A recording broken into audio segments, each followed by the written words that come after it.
사랑하는 주님 앞에 형제자매 한자리에 그 시련에 생각하며 즐거운 찬송 부르네.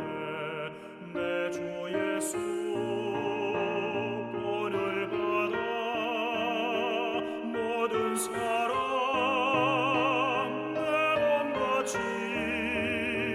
환난 근심 위로하고 진심으로 사랑하세.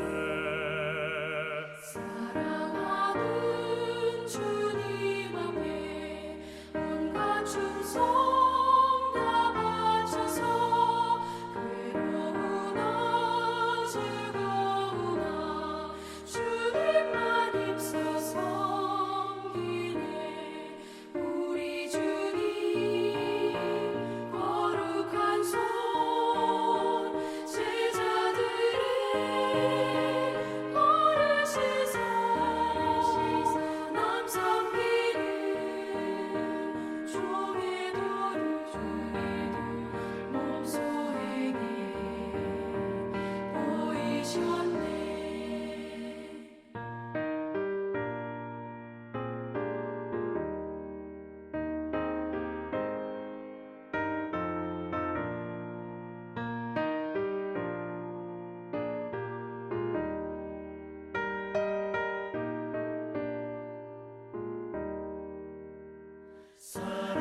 사랑하는 주님 예수 같은 주로 섬기나니 한 피마다 한 몸이루 형제여 친구들이여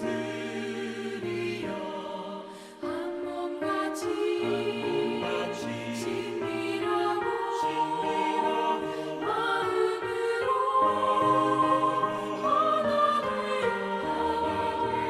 우리 주님 크신 뜻을 지성으로 준행하세. 2026년 5월 28일 목요일입니다. 오늘도 하나님의 말씀 앞에 나오신 여러분을 주님의 이름으로 축복합니다. 오늘 함께 읽을 본문은 창세기 49장 1절부터 15절까지인데 우리 본문을 약간 조정해서 오늘은 12절까지를 보겠습니다. 야곱은 죽음을 앞두고 12아들을 침상 곁에 불러 모읍니다. 한 사람의 생이 저무는 자리, 마지막 숨을 고르며 아들들의 이름을 하나씩 불러 말을 건네는 그 장면을 우리가 보게 됩니다. 우리가 흔히 이 본문을 야곱의 유언이라고 부릅니다. 그런데 이것은 단순한 아버지의 유언이 아닙니다. 야곱은 이미 하나님께로부터 이름을 바꾸어 받은 사람입니다. 야곱, 즉 발꿈치를 잡는 자에서 이스라엘, 하나님과 겨루어 이긴 자로 그는 지금 한 가문의 가장이기 이전에 하나님의 언약을 다음 세대로 넘겨주는 상속자로서의 자리에 서 있습니다. 그래서 이 예언이 마냥 따뜻하지만은 않습니다. 아버지라면 아들 모두를 칭찬하고 싶지 않겠습니까? 그러나 야곱은 정 많은 아버지이기 이전에 언약의 무게를 아는 사람으로서 각 아들의 삶에 걸맞은 말씀을 선언하고 있습니다. 어떤 이에게는 저주에 가까운 경고를, 어떤 이에게는 아브라함의 약속을 이을 영광스러운 예언을 남깁니다. 우리 함께 오늘 본문을 살피며 언약 아래 복 있는 인생은 어떤 인생일까에 대해서 묵상해보는 시간이 되었으면 좋겠습니다. 오늘 함께 말씀 보겠습니다. 야곱이 그 아들들을 불러 이르되 너희는 모이라. 너희가 후일에 당할 일을 내가 너희에게 이르리라. 너희는 모여 들으라. 야곱의 아들들아 너희 아버지 이스라엘에게 들을지어다. 루우벤아 너는 내 장자요 내 능력이요 내 기력의 시작이라. 위풍이 월등하고 권능이 탁월하다마는 물의 끓음 같았은즉 너는 탁월하지 못하리니 내가 아버지의 침상에 올라 더럽혔음이로다. 그가 내 침상에 올랐었도다. 시므온과 레이는 형제요 그들의 칼은 폭력의 도구로다. 네호나 그들의 모의에 상관하지 말지어다. 내 영광아 그들의 집회에 참여하지 말지어다. 그들이 그들의 분노대로 사람을 죽이고 그들의 혈기대로 소의 발목 힘줄을 끊었음이로다. 그 노여움이 혹독하니 저주를 받을 것이요 분기가 맹렬하니 저주를 받을 것이라.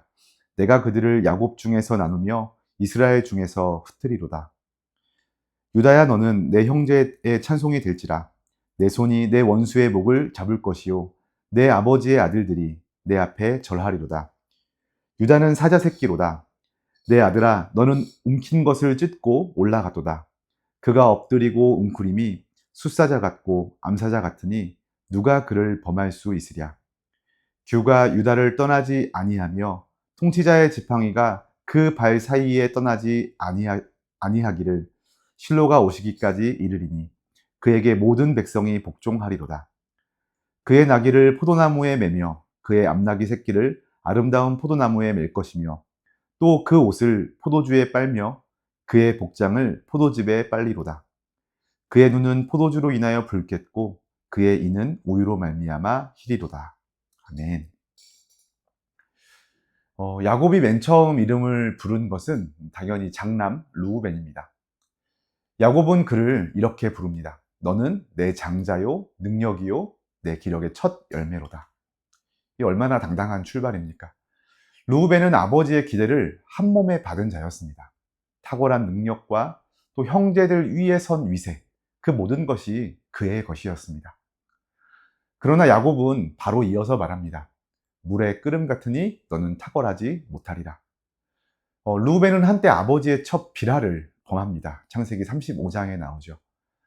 단 한 번의 정욕, 단 한 번의 절제 실패가 그의 장자권을 빼앗아갔습니다. 주목해야 할 것은 야곱이 르우벤의 능력 자체를 부정하지 않는다는 점입니다. 능력은 있었습니다. 문제는 그 능력을 붙들어줄 절제된 삶이 없었다는 것입니다. 그리고 그 죄는 단순히 도덕적인 실패로 끝나지 않았습니다. 아버지와 아들 사이의 신뢰를, 그 관계 자체를 파괴했습니다.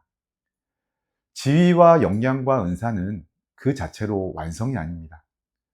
부끄러움 없는 절제된 삶이 뒷받침되어질 때 비로소 그것들이 하나님 앞에서 유용하게 사용되어집니다. 능력 있는 사람이 무너질 때 그 원인은 대부분 능력의 부재가 아니라 자기 통제의 실패입니다.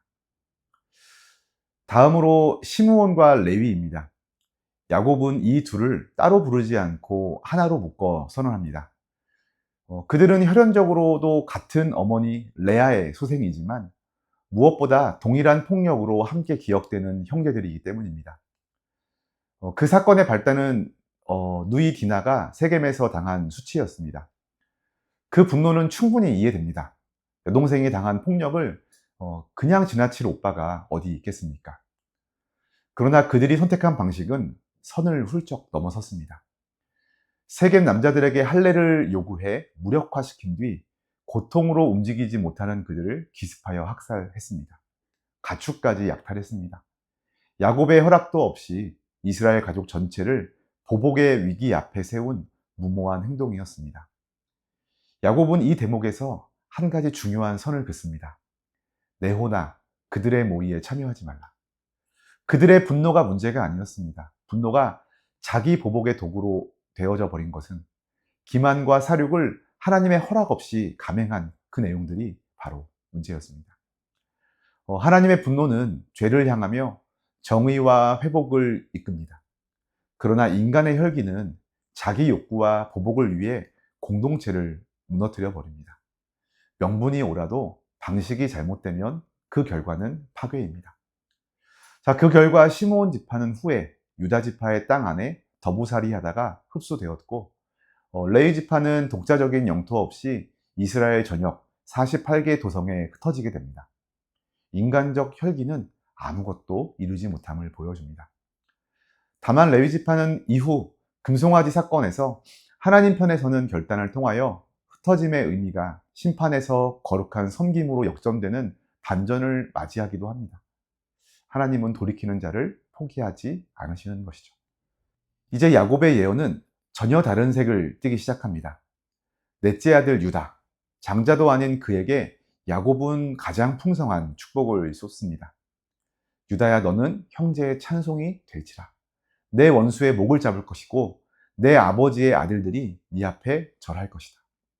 왕의 홀이 유다를 떠나지 않을 것이라고 선언합니다.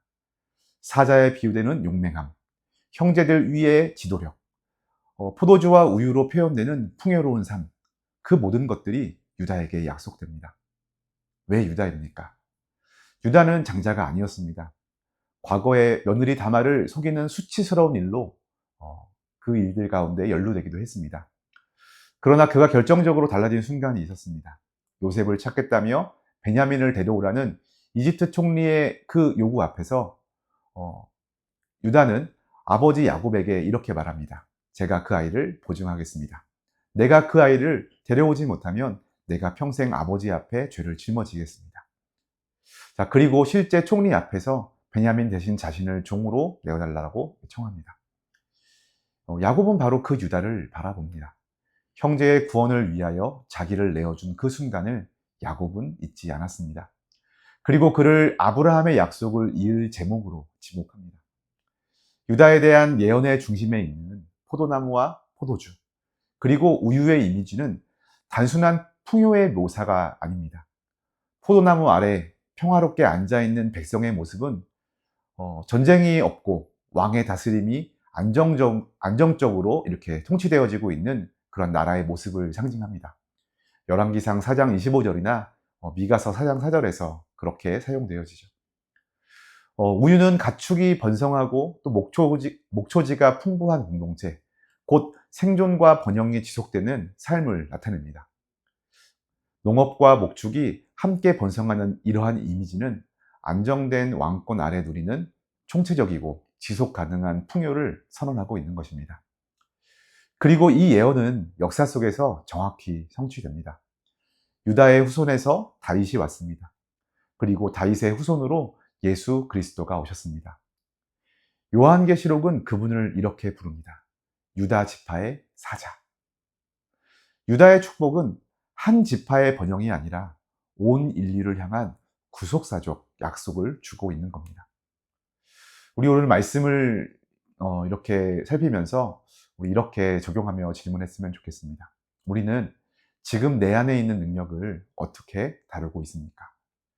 르우벤의 이야기를 들으면서 우리는 그를 쉽게 판단합니다. 그러나 솔직히 물어봐야 합니다. 우리 안에도 그 물의 끓음과 같은 충동이 있지 않은지. 그에게는 분명 능력이 있습니다. 그러나 그의 능력은 순간적인 욕구, 분에 넘치는 욕심, 또 눈앞의 쾌락을 향하여 끌려갔습니다. 이것들을 절제하고 다스리지 못함으로 르우벤은 하나님이 주신 은사의 자리들을 스스로 무너뜨려 버린 겁니다. 절제는 단순히 참는 것이 아닙니다.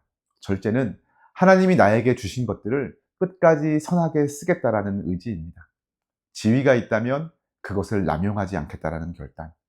은사가 있다면 그것을 자기 유익을 위하여 사용하는 것이 아니라 공동체를 위하여 사용하겠다라는 이러한 헌신. 오늘 이 아침에 내 안에는 어떠한 능력이 있는지 살펴보고 또 그 능력을 우리는 어떻게 다루고 있는지, 통제하고 있는지 한번 돌아봤으면 좋겠습니다. 여러분, 참된 은사는 절제 위에 꽃 핍니다. 두 번째로 우리는 지금 혈기로 옳은 일들을 하려고 있지 않은지 돌아봤으면 좋겠습니다. 시므온과 레이의 이야기는 불편합니다.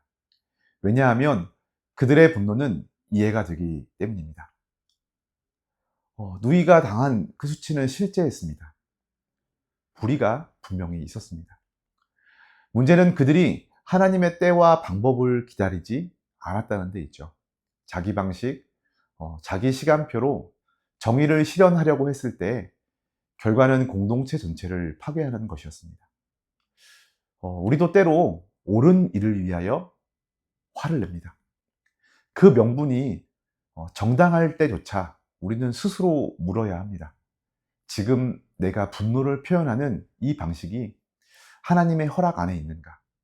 이것이 관계를 세우고 있는지 파괴하고 있는지, 내 혈기가 하나님의 일을 돕고 있는지 혹은 방해하고 있는지, 우리는 이것을 물어봐야 합니다. 우리 꼭 기억합시다. 아무리 의로운 목적도 의로운 방법이 아니면 의로운 결과를 낳지 못합니다. 세 번째로 우리는 지금 희생을 자처하는 유다의 자리에 있는가, 아니면 축복만을 기다리는 자리에 있는가 돌아봤으면 좋겠습니다. 유다는 축복을 받을 조건을 갖추고 기다리지 않았습니다. 그는 그저 위기 앞에서 형제들을 위하여 자기 몸을 내어놓았습니다. 그것이 전부였습니다. 하나님은 그 순간을 기억하셨습니다. 그리고 야곱은 그에게 왕권의 약속을 선언합니다. 축복은 축복을 구하는 데에서 시작되지 않습니다. 복된 삶을 살아가는 데에서 그 축복된 삶이 시작되는 겁니다. 언약의 복은 삶과 무관하게 주어지지 않습니다. 하나님은 분명 행한 대로 갚으십니다. 그분이 우리에게 복 주시기를 원하신다라는 말은 곧 우리가 복된 삶을 살아가시기를 원한다라는 말입니다. 오늘 내가 처한 자리에서 누군가를 위하여 자기를 내어줄 수 있는 그러한 작은 유다가 되기를 원합니다. 그저 복을 구하며 살아가는 삶이 아니라 복된 삶을 살아내는 저와 여러분이 될 수 있기를 소원합니다. 오늘 말씀을 정리합니다. 야곱이 12 아들에게 이 말씀을 선언한 것은 단지 미래를 예고한 것이 아니었습니다. 이것은 선언이었습니다. 이스라엘이 혈연으로 맺어진 가족을 넘어서 하나님의 말씀으로 결속된 거룩한 언약 공동체라는 선언은 그 공동체 안에서 각 사람의 삶을 하나님의 시선 아래에 두고 그 삶의 방향이 미래를 결정한다라고 하는 선언입니다. 오늘 말씀 앞에 선 우리도 그 언약 공동체의 일원입니다. 우리도 이 공동체 안에서 오늘 주어진 말씀 앞에 우리를 살펴야 합니다. 혹 루벤처럼 절제를 잃어가고 있지 않은지, 혹 시므온과 레이처럼 혈기를 앞세워 살아가고 있지 않은지, 아니면 유다처럼 자기를 내어주며 하나님의 미래를 향하여 걸어가고 있는지 돌아봐야 합니다. 자기를 다스리지 못하면서 살아갈 때 우리의 은사는, 또 우리가 지켜야 할 그 자리들은 무너지고 맙니다. 자기의 분노를 앞세워 버리면 공동체는 도리어 무너져 버립니다. 그러나 자기를 내어주는 자에게 하나님은 그 미래를 여십니다. 우리 오늘 말씀을 기억하면서 함께 기도할 때 이렇게 기도합시다. 하나님 아버지, 오늘 말씀 앞에 우리의 삶을 내어놓습니다. 우리 안에 정욕과 혈기를 다스리는 절제의 은혜를 허락하여 주시고, 자기를 내어주는 유다의 마음으로 이 공동체를 섬기게 하여 주옵소서. 언약의 복이 삶과 맞닿아 있음을 기억하며 오늘 하루 복된 사람으로 살아가게 하시고, 말씀으로 결속된 이 공동체를 주님의 손으로 붙들어 주시옵소서. 우리 이렇게 함께 기도하며 오늘 하루 자기를 내어주는 한 걸음을 내디딜 때 하나님의 약속이 열릴 줄 믿습니다. 말씀으로 묶인 이 공동체와 함께 복된 하루를 걸어가는 우리 모든 여러분이 되시기를 주님의 이름으로 축복합니다.